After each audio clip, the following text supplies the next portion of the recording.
श्री गणेशाय नमः। ओम श्री गुरुवे नमः। आज की भगवत चर्चा स्वामी श्री राम सुखदास जी के लेख प्रवचन भगवत भक्ति का रहस्य इस पर आधारित है। स्वामी जी कहते हैं, भक्ति भक्त भगवंत गुरु चतुर नाम बपु एक, इनके पद बंदन किए नासत विघ्न अनेक। भक्ति का मार्ग बताने वाले संत गुरु, भजनीय भगवान, भजन करने वाला भक्त तथा संतों के उपदेश के अनुसार भक्त की भगवदाकार वृत्ति भक्ति है। नाम से चार हैं किंतु तत्वतः एक ही हैं। जो साधक दृढ़ता और तत्परता के साथ भगवान के नाम का जप और स्वरूप का ध्यान रूप भक्ति करते हुए तेजी से चलता है, वही भगवान को शीघ्र प्राप्त कर लेता है। जो जीव चाहे मुक्ति को तो सुमरिजे राम, हरिया गैले चालता जैसे आवे गाम। इस भगवत भक्ति की प्राप्ति के अनेक साधन बताए गए हैं। उन साधनों में मुख्य है संत महात्माओं की कृपा और उनका संग। श्री रामचरितमानस में आया है, भक्ति सुतंत्र सकल सुख खानी, बिनु सत्संग न पावहि प्राणी। भक्ति तात अनुपम सुख मूला, मिलई जो संत होई अनुकूला। उन संतों का मिलन भगवत कृपा से ही होता है। श्री गोस्वामी जी ने श्री रामचरितमानस में कहा भी है, बिनु हरि कृपा मिलहि नहीं संता। असली भगवत प्रेम का नाम ही भक्ति है। कहा भी गया है, पन्नगारी सुनु प्रेम सम, भजन न दूसर आन, अस बिचारी पुनि पुनि मुनि करत राम गुणगान। इस प्रकार के प्रेम की प्राप्ति संतों के संग से अनायास ही हो जाती है। भगवान की कथा जीवों के अनेक जन्मों में किए हुए अनंत पापों की राशि का नाश करने वाली एवं हृदय और कानों को अतीव आनंद देने वाली है। जीव को यज्ञ, दान, तप, व्रत, तीर्थ आदि बहुत परिश्रम साध्य पुण्य साधनों के द्वारा भी वह लाभ नहीं प्राप्त होता जो सत्संग से अनायास ही प्राप्त हो जाता है। क्योंकि प्रेमी संत महात्माओं के द्वारा कथित भगवत कथा के श्रवण से जीवों के पापों का नाश हो जाता है। इससे अंतःकरण अत्यंत निर्मल होकर भगवान के चरण कमलों में सहज ही श्रद्धा और प्रीति उत्पन्न हो जाती है। भक्ति का मार्ग बताने वाले संत महात्मा ही भक्ति मार्ग के गुरु हैं। इनके लक्षणों का वर्णन करते हुए श्रीमद् भागवत में कहा है, कृपालु कृत द्रोह से तिक्षु सर्वदेही नाम, सत्य सारोन्वद्यात्मा समः सर्वोपकारकः, कामे रहत धीर्दांतो मृदुः शुचिर किंचनः, अनीहो मितभुक् शांतः स्थिरो मक्षरणो मुनिः। अप्रमत्तो गभीरात्मा धृतिमांचित षड्गुणः, अमानी मानदः कल्पो मैत्रः कारुणिकः कविः।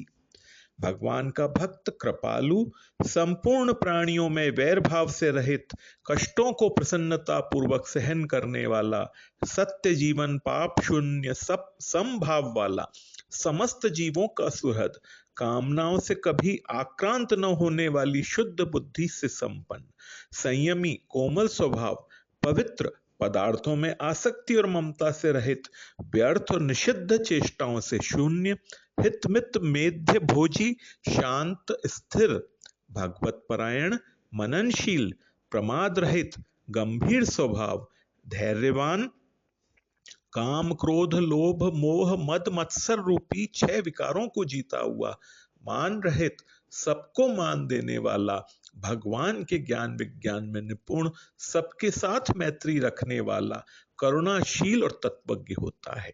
ये सभी गुण दैवीय संपदा के अंतर्गत आते हैं। श्रीमद् भागवत के अलावा श्रीमद् भगवत गीता में भी देवी संपदा के वर्णन में इन गुणों का वर्णन किया गया है। इन गुणों का अपने आप उत्पन्न हो जाते हैं यदि व्यक्ति भगवान नाम का आश्रय ले ले। जो भगवान नाम का निरंतर आश्रय लेता है और संभव हो तो भगवान के स्वरूप का भी ध्यान करता है, उसमें ये दैवीय गुण अपने आप आने लग जाएंगे। ऐसे भगवत भक्त ही वास्तव में भक्ति मार्ग के प्रदर्शक हो सकते हैं।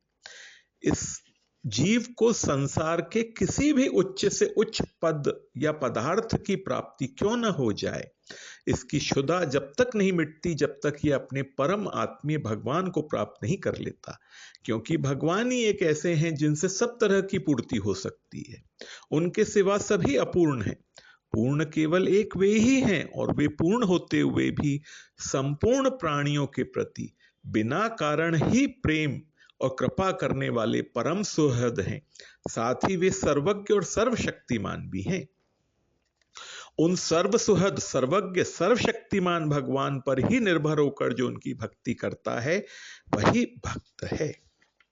इसके बाद स्वामी जी कहते हैं, अकामः सर्व कामो वा मोक्ष कामुदारधीहि तीव्रेण भक्ति योगेन यजेत पुरुषम परम।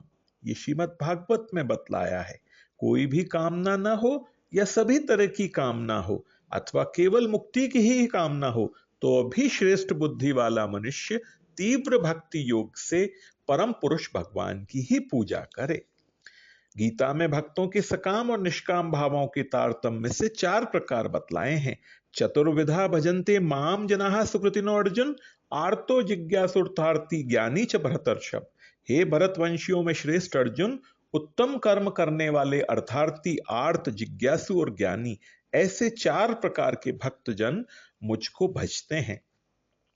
अर्थार्थी उससे ऊंचा आर्त, आर्त से ऊंचा जिज्ञासु और जिज्ञासु से ऊंचा ज्ञानी अर्थात प्रेमी भक्त है, जिसको भगवान स्वाभाविक ही अच्छे लगते हैं और जो भगवान के भजन में स्वाभाविक ही प्रवृत्त होता है।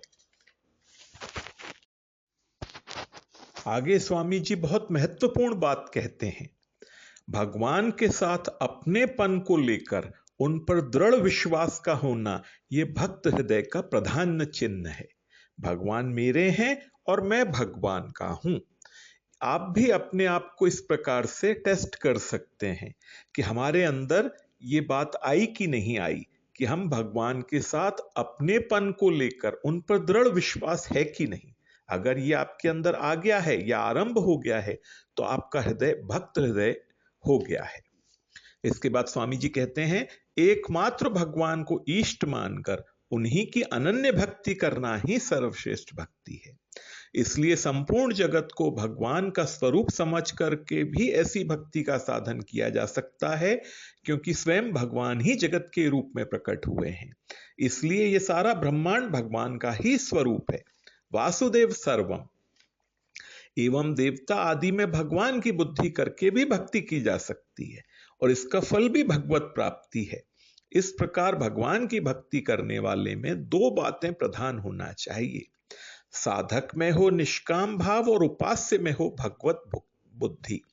इससे भगवान की प्राप्ति निश्चय ही हो जाती है, जन्म जन्म के दुख मिट जाते हैं। किंतु समस्त जगत में भगवत बुद्धि न होकर भी साधक में अगर पूर्ण निष्काम भाव हो तो भी उसकी सेवा का फल भगवत प्राप्ति ही है।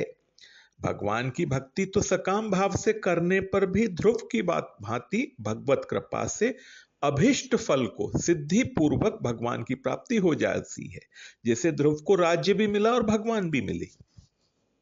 यदि कोई देवताओं को देवता मानकर भी निष्काम भाव से केवल भगवत आज्ञा पालन पूर्वक भगवान को प्रसन्न करने के लिए ही उसकी भक्ति करता है तो उसका फल भी भगवत प्राप्ति ही होता है।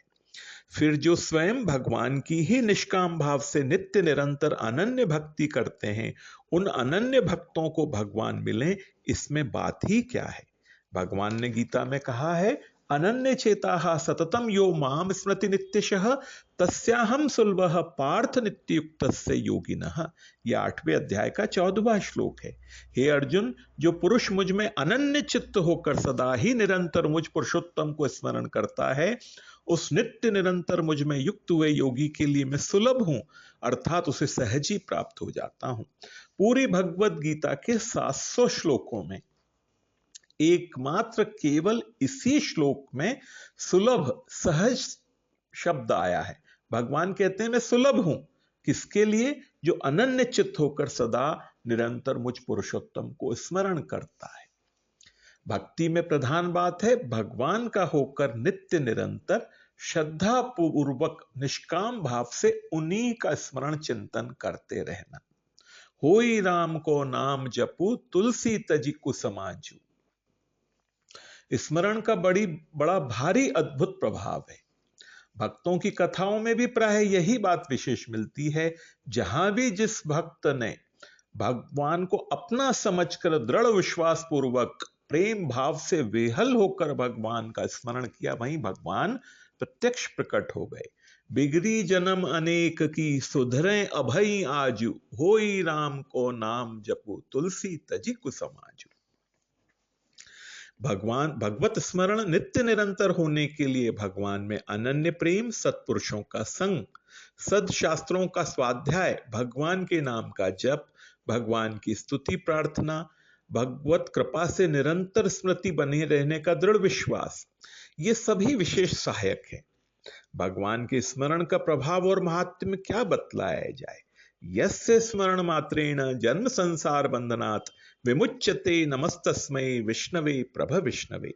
जिसके स्मरण मात्र से मनुष्य आवागमन रूप बंधन से छूट जाता है, सबको उत्पन्न करने वाले उन परम प्रभु श्री विष्णु को बारंबार नमस्कार है। आज की भगवत चर्चा इतनी ही। ओम श्री गुरुवे नमः।